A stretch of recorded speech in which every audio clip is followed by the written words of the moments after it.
to the absolute same standard, and no one will be terminated for case assignments. You went on to tell me, quote, all FBI employees will be protected against political retribution. And you assured one of my colleagues that you would honor the internal review process of the FBI.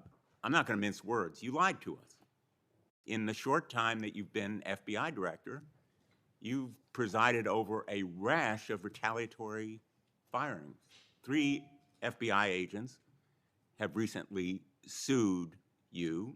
They are FBI agents with 60 years between them of distinguished service, rescuing hostages, saving kids from predators, dismantling drug cartels, and their allegations, their civil allegations, are a searing indictment of your tenure as FBI director. But it's not just those 3. The FBI Agents Association has said that your actions, quote, distract agents from their work, foster fear that their assignments could cost them their careers, either now or under the next administration, and increase the risk of criminal and national security threats by undermining unity and morale within the Bureau, end quote. This association, as you know, is voluntary. It represents 14,000 members, 90% of all the active agents. These are your employees saying that your performance has been unqualified and unfit. And there is mounting evidence that these retaliatory firings were the result of direction from the White House.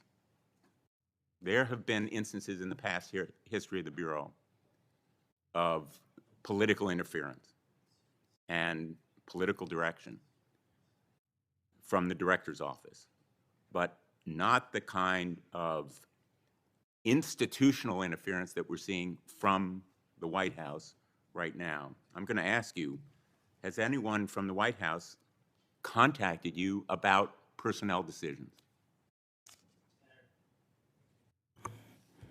I completely disagree with your entire premise that I have lied or am misleading the FBI. If I were, the results that I announced today by the men and women of the FBI and the historic records we are doing to keep this country safe would not be possible. The men and women of the FBI are responding to our leadership and this administration's priorities. The only way people get terminated at the FBI is if they fail to meet the muster of the job and their duties, and that is where I will leave it. And you accusing me of lying is something I don't take lightly, but I'm not going to get into a tit for tat with you. Well, let me just ask you to answer my question. Has anyone from the White House contacted you about personnel decisions? Generally speaking, we always discuss with the White House, OMB, during the budget process, how many personnel we need, who we need where. Answer is yes. For budgetary purposes and to fire people, agents, because they participated in investigations of the president? I don't receive directions to do that. Has anyone I make the suggested decisions. it? Has anyone asked you to do it?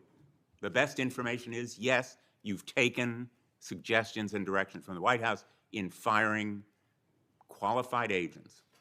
Any termination at the FBI was a decision that I made based on the evidence that I have as a director of the FBI, and it's my job, and I'm not going to shy away from it. And as you stated, those are allegations, and that is an ongoing litigation. So they'll have their day in court, so will we.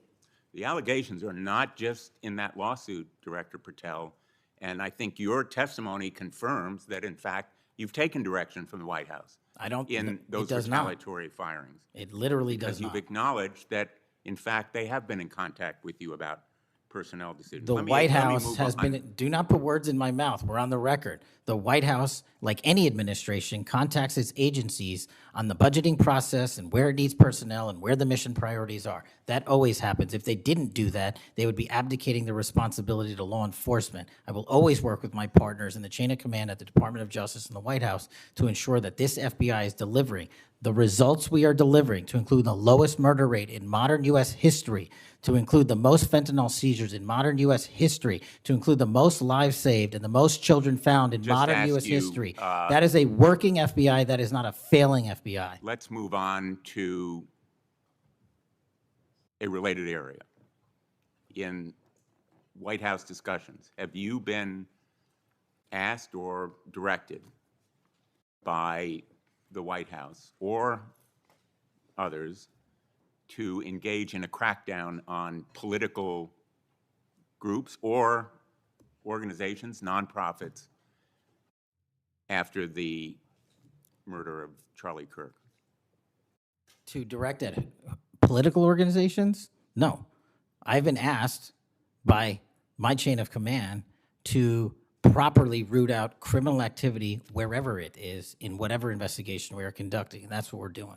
Have those distinctions about whom you're going to target been based on direction from the White House? Nobody gives me a list on who to target. My targeting list is from the men and women at the FBI. Have you talked about investigating certain groups, nonprofits, or foundations or institutions?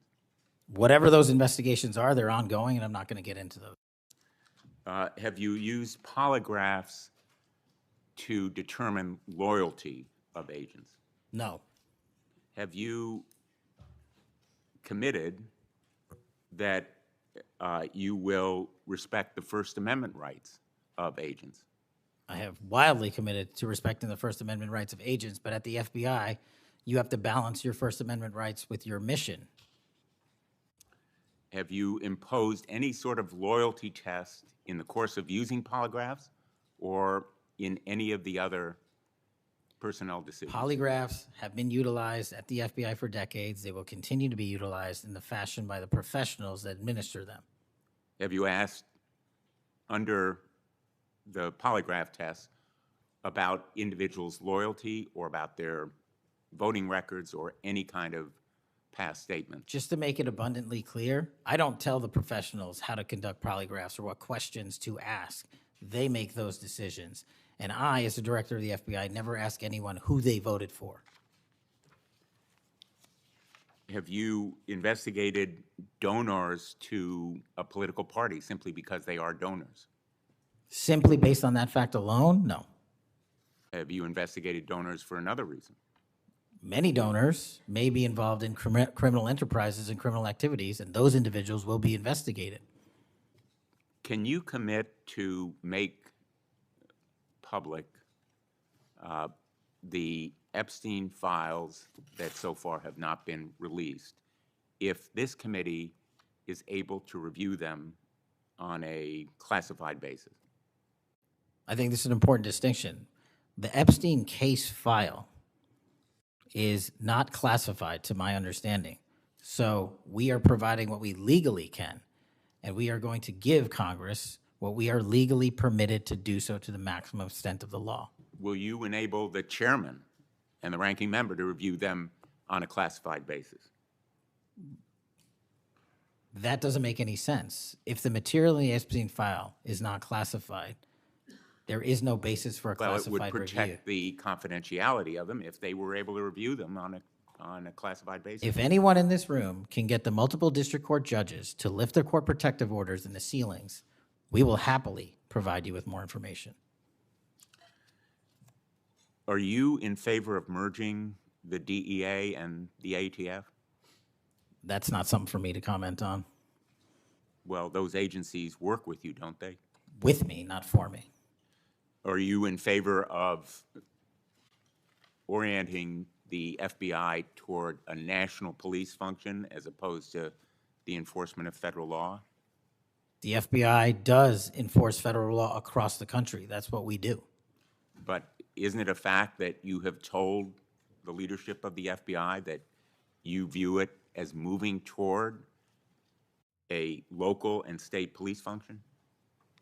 No, we are prioritizing working with our local and state partners, and they will tell you that that has never happened with this much engagement in the history that they have been serving as local law enforcement officers. I believe local cops are the best intelligence source and the best understanding of their communities, and I folded in my FBI agents under that direction to work with them to get the job done.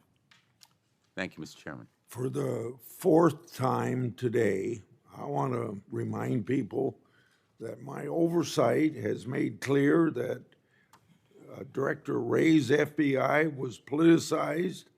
I've released a trove of records to prove